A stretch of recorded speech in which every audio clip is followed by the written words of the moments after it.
عليكم. Alors dans cette vidéo, on va traiter tout simplement donc la leçon du produit scalaire dans l'espace et ses applications. Mais avant de commencer cette leçon, on va tout simplement faire un petit rappel nécessaire. D'abord, lorsqu'on dit dans l'espace, lorsqu'on travaille dans l'espace, c'est-à-dire qu'on travaille dans trois dimensions. Trois dimensions, c'est-à-dire on va rapporter cet espace à un repère orthonormé de trois axes, c'est-à-dire l'axe des x, et l'axe des y et l'axe des z. Alors d'abord, donc, pendant toute cette leçon, on va travailler, donc on considère donc l'espace donc est rapporté à un repère orthonormé,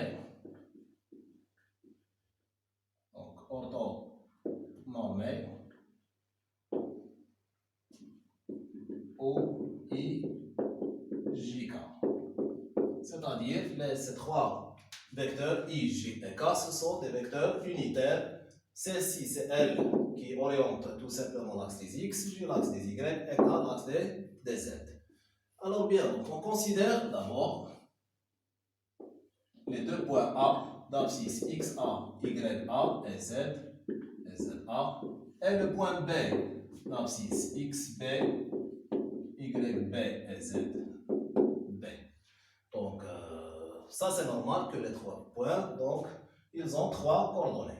X, Y et Z, puisqu'on travaille dans l'espace. Alors bien, donc, les coordonnées, pour déterminer les coordonnées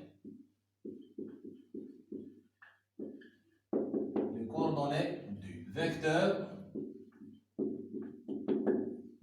AB sont, donc, tout simplement, les coordonnées du vecteur AB, on commence par les coordonnées de P du deuxième point, moins les coordonnées de premier point, c'est-à-dire XB moins XA pour les X, les abscisses, les ordonnées et les abscisses, tout simplement. YB moins YA, de même pour les Z. Donc c'est ZB moins ZA. Ça pour déterminer les vecteurs, bien les coordonnées d'un vecteur. Bien, supposons que I est le milieu du segment AB.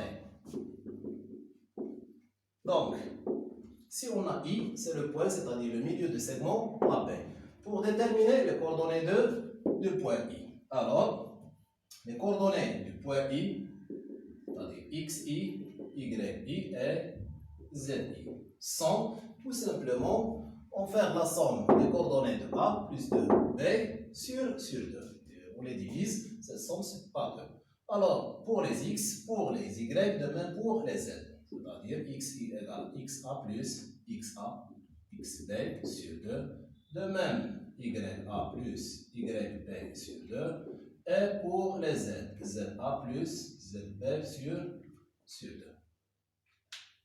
Donc, toujours, pour les rappels, alors on considère par exemple soit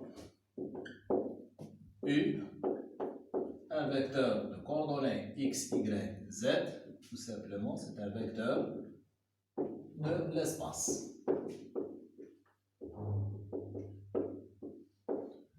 Alors bien, donc, pour déterminer la norme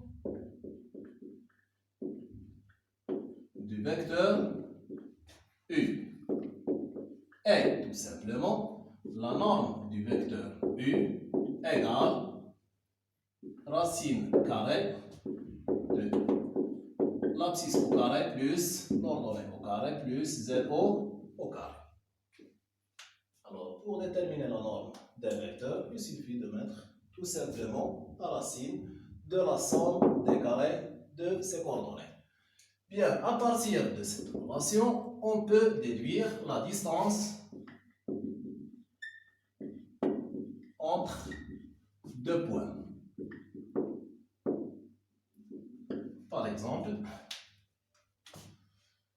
si on veut calculer la distance AB.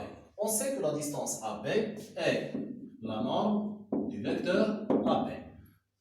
Alors, en appliquant la relation de la norme d'un vecteur, c'est-à-dire racine de la somme des carrés de ses coordonnées. Et on sait que les coordonnées de AB sont déjà bien définies ici.